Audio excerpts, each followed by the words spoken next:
ada izin Allah yang Allah sendiri tidak ridho. Pertemuan kita ini izin Allah, tapi apakah Allah suka atau tidak tergantung dua hal. Satu, niat. Dua, cara. Jadi hidup ini sederhana sekali. Wa ma khalaqtul jinna wal insa illa liya'budun. Tiadalah sekali-kali kuciptakan jin dan manusia kecuali untuk ibadah kepada Allah. Jadi perkara rezeki, karir dan lain sebagainya Allah nanti bakal ngurus asal kita jadi ibadah. Coba di sini ngantor, kalau nurut sama aturan kantor digaji tidak? Hah? Diurus tidak oleh kantor?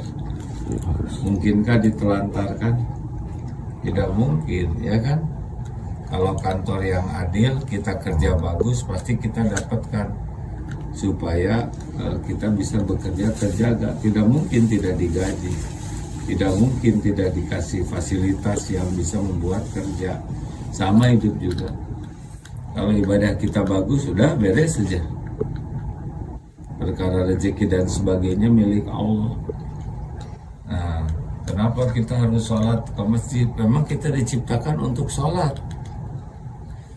Jadi sholat yang 5 waktu ini pilarnya. Kemudian sisa waktunya digunakan untuk ibadah dalam bentuk lainnya. Apa sih ibadah? Ibadah itu hati, perkataan, perbuatan yang diridhoi oleh Allah, itu ibadah. Jadi kalau hatinya ikhlas, ibadah. Berbicara baik, ibadah. Berbuat baik, ibadah. Pokoknya hati, perkataan, perbuatan, pikiran yang disukai Allah, yang diridhoi Allah, itulah ibadah. Sederhana bukan? Jadi tidak usah takut tentang rezeki, karir dan sebagainya. Tenang aja, ya. Itu semuanya milik Allah. Yang penting kita disukai Allah setiap waktu. Nah, sholat nih ya. Sholat ini menggugur dosa. Seperti di depan rumah ada sungai, 5 kali masuk ke sungai mandi, bersih tidak? Ini aja jarang mandi udah bersih, ya kan? Gimana kalau 5 kali sehari? Makanya orang yang sholatnya bagus dihapus lagi, khususnya dosa-dosa kecil. Kan pasti kita tiap waktu bikin dosa, di kantor, di jalan, ngobrol.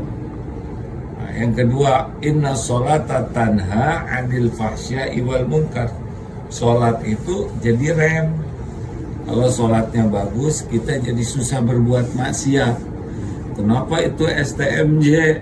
Sholat terus, maksiat jalan. Pasti sholatnya kurang bagus. Apalagi keutamaan sholat. Jadi kalau orang sholatnya bagus, dia ada rem. Yang ketiga, wasna'inu bisodri wassolat. Jadikan sabar dan sholat sebagai penolong. Kalau sholatnya bagus, urusan kita tuh aja nolong. Ada aja jalan keluar yang bisa kepikir, bisa nggak kepikir. Makanya kalau ada apa-apa, andalannya sholat. Gelisah, ingin tenang, sholat. Makin banyak sujud, makin bagus. Karena saat terdekat kita dengan Allah itu waktu sholat. Apa keutamaan sholat di masjid? Sholat subuh jamaah ini, keutamaannya sepanjang malam dianggap sholat terus-menerus. Jadi kalau sholat subuhnya jamaah, sepanjang malam dianggap sholat pahalanya. Sholat isya jamaah, separuh malam dianggap sholat. Subuh ini terberat nih. Jadi gimana hidup ini? Tenang, hidup ini pasti banyak masalah. Kalau saya lihat dari depan ini kan wajahnya wajah-wajah bukan wajah bermasalah, ya, tapi wajah banyak masalah. Caranya bagusin aja sholat, nanti ada jalan sendiri. Dan dipikirkan juga, kalau Allah tidak nolong, tidak bisa. Nah, coba kalau bisa ditambah sholatnya bukan hanya 5 kali, 5 itu berarti 17 rakaat ya. Kalau ada masalah minimal 40 rakaat. Bukan ada masalah aja kalau syukur. 17 ditambah 10 atau 12 rawatib qobla subuh. Qobla subuh itu pahalanya dunia berikut isinya, jangan tinggalkan walaupun safar ya. Qobla duhur, ba'da duhur, ba'da maghrib, ba'da isya 10 tah. Ditambah tahajud kalau bisa 11. Udah. Kalau mau tambah duha udah 40 itu. Kalau kejaga begitu, lihat aja urusannya. Tiap hari 40 rakaat, 17 fardu, rawatib 10 atau 12, ditambah tahajud 11. Wah dingin, ya terserah lah, mau ribet mau ditolong Allah ya. Apa sih sholat yang hebat sesudah fardu? Tahajud.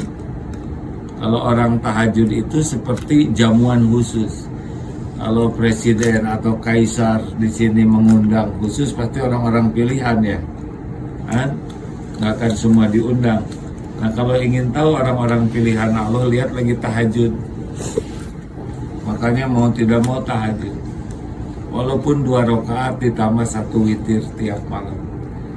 Orang tahajud itu apa? 3 keutamaannya. Pertama, permintaannya diberi, doanya dikabulkan, dosanya diampuni. Udahlah, semua urusan tuh dikuasai oleh Allah. Kalau Allah iya pasti iya, kalau Allah tidak ya tidak. Makanya sholat itu andalannya. Tapi ada sholat yang bagus, ada sholat yang jelek.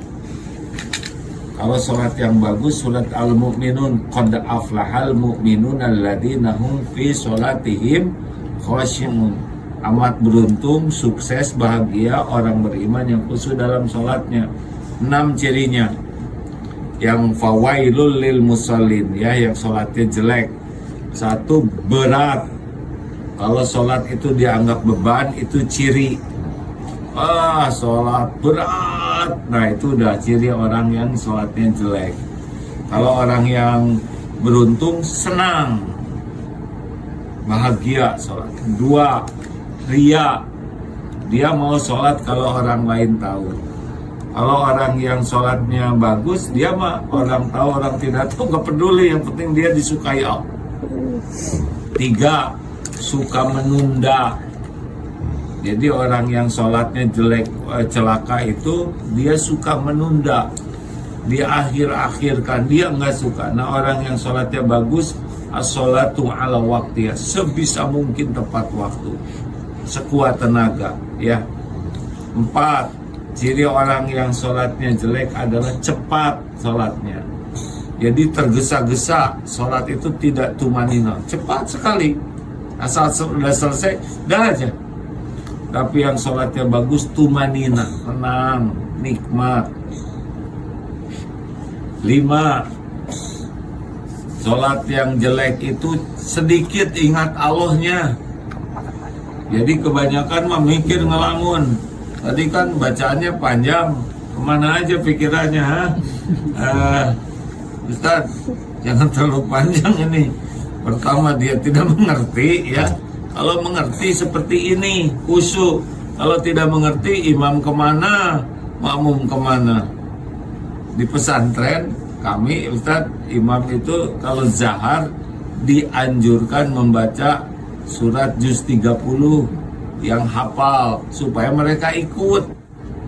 Kalau mereka tidak hafal, tidak paham, maka punya pikiran sendiri, ya kan?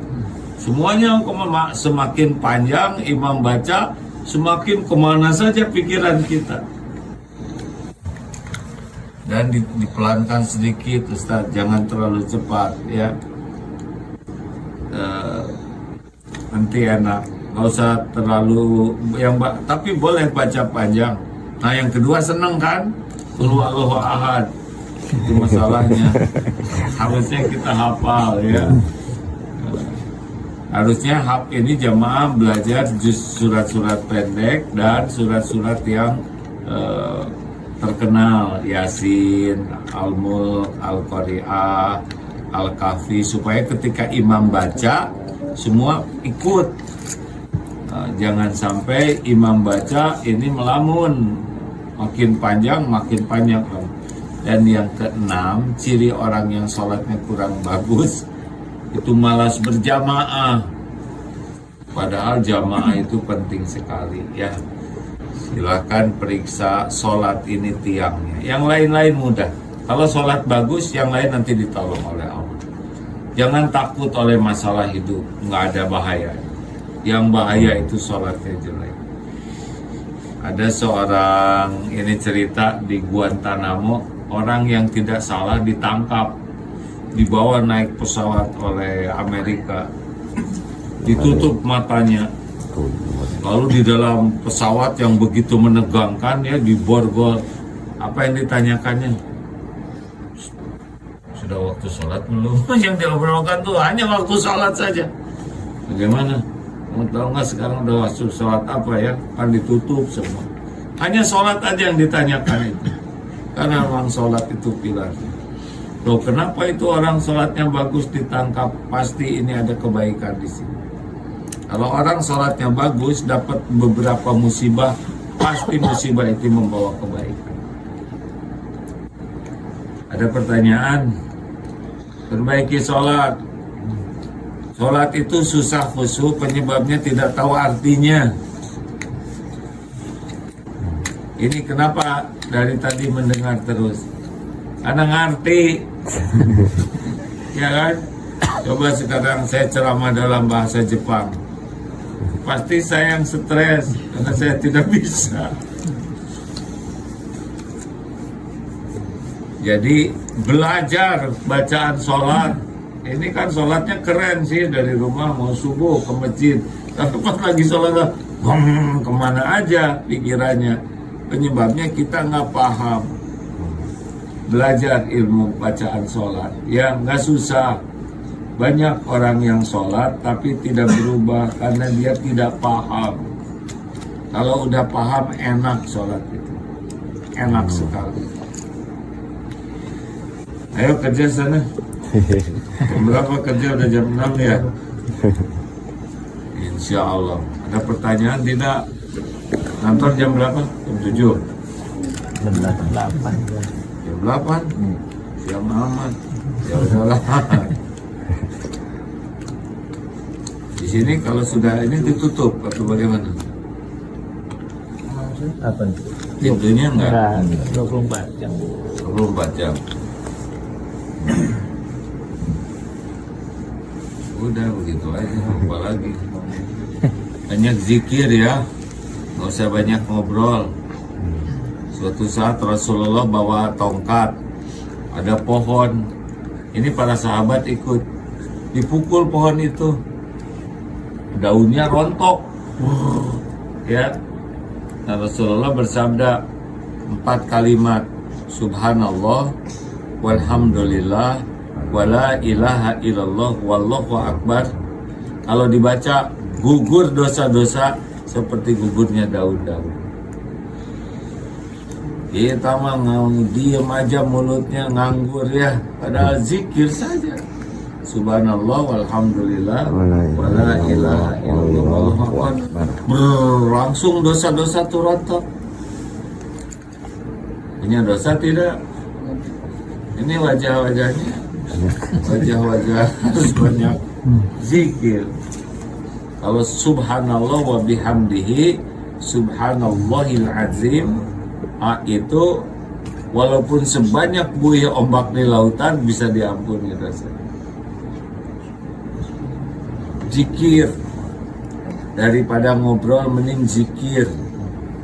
Daripada segala dipikir yang tidak manfaat, mending zikir, udah pasti menggugurkan dosa, ya kan? Gak usah segala ingin tahu kalau tidak manfaat. Wah, di Indonesia gimana ya, sudah doakan saja. Fufu Fafa bagaimana? Ya doakan aja supaya bisa tobat, ya. Tidak usah pengen segala tahu, segala dibahas kalau tidak ada manfaat. Mendingan ngapalin Quran saja, baca Quran, ya.